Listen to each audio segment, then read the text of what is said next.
En las últimas semanas, nuevos nubarrones se ciernen sobre los derechos humanos, un tema que ha sido preocupantemente desatendido y profundamente menospreciado por el actual gobierno. Tres hechos se vienen a sumar a la larga cadena de decisiones que han puesto en crisis el respeto y garantía de los derechos humanos en nuestro país. En primer lugar, la renuncia de los 6 integrantes que quedaban del Consejo Consultivo de la Comisión Nacional de los Derechos Humanos, órgano que desde hace años está incompleto, pues deberían ser 10 sus integrantes, en virtud de la desidia con la que ha actuado el Senado al no hacer los nombramientos correspondientes. Dicha renuncia se dio en protesta por el maltrato, hostigamiento permanente y menosprecio que les dispensó la presidenta de dicho órgano. En efecto, una de las características de la actual presidenta, además de la opaca, incierta y probablemente irregular votación con que fue electa al cargo en el Senado de la República en 2019, ha sido su desdén por el Consejo Consultivo de la CNDH, llegando al extremo, cito, dicen los comisionados, de ignorarlos por completo, amenazar y calumniar a algunas personas integrantes del Consejo, no solo en los espacios de este órgano ciudadano, sino utilizando para ello los recursos personal y los medios de la CNDH, incluyendo sus redes sociales. Fin de la cita.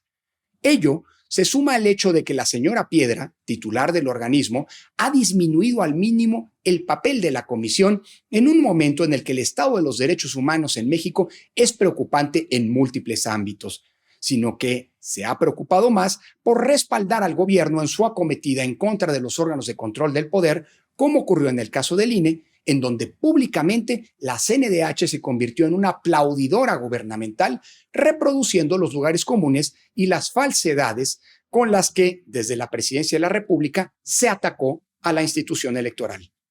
Un segundo hecho fue la designación de Teresa Guadalupe Reyes Sagún como titular de la Comisión Nacional de Búsqueda de Personas Desaparecidas, órgano que cumple una delicada y sensible tarea, particularmente en medio de la polémica que provocó la orden del presidente de depurar el padrón de personas desaparecidas, que rebasan las 110,000, y frente al temor de que el único propósito para ello sea el de maquillar y reducir las cifras de los desaparecidos para aminorar la dramática realidad que se vive en esta materia en el país.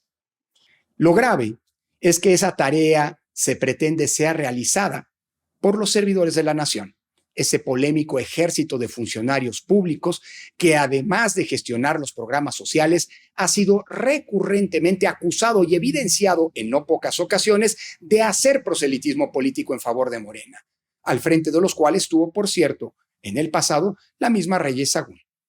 Además, su nombramiento corresponde a un perfil a todas luces no idóneo, pues nunca ha estado vinculada con las actividades de las que hoy es responsable, y su designación además no estuvo precedida de la amplia consulta previa con las organizaciones de la sociedad civil que mandata la ley en la materia, como lo han, por cierto, denunciado la Oficina del Alto Comisionado de las Naciones Unidas para los Derechos Humanos en México y la organización Fundar. El tercer hecho fue la decisión de la dócil y servil mayoría parlamentaria, encarnada por la coalición legislativa oficialista, de desaparecer 13 fideicomisos que había creado el Poder Judicial para el cumplimiento de sus funciones, muchos de los cuales, por cierto, eran la base para poder cumplir las obligaciones laborales de la Corte del Poder Judicial con sus trabajadores, y algunos de los cuales se habían fondeado, además, parcialmente, con los recursos de los mismos trabajadores. Bajo el pretexto de la austeridad, por supuesto entendida solo respecto de los órganos que no se subordinan a los designios del Poder Ejecutivo, se tomó esta decisión que viene a sumarse a la embestida del oficialismo en contra del Poder Judicial, que es la principal instancia de garantía de derechos y de limitación del poder que existe en el país. Tres síntomas, pues, del desprecio de quien piensa, como lo dijo abiertamente el presidente de la República hace un par de años, que los derechos humanos, si bien constituyen una causa noble,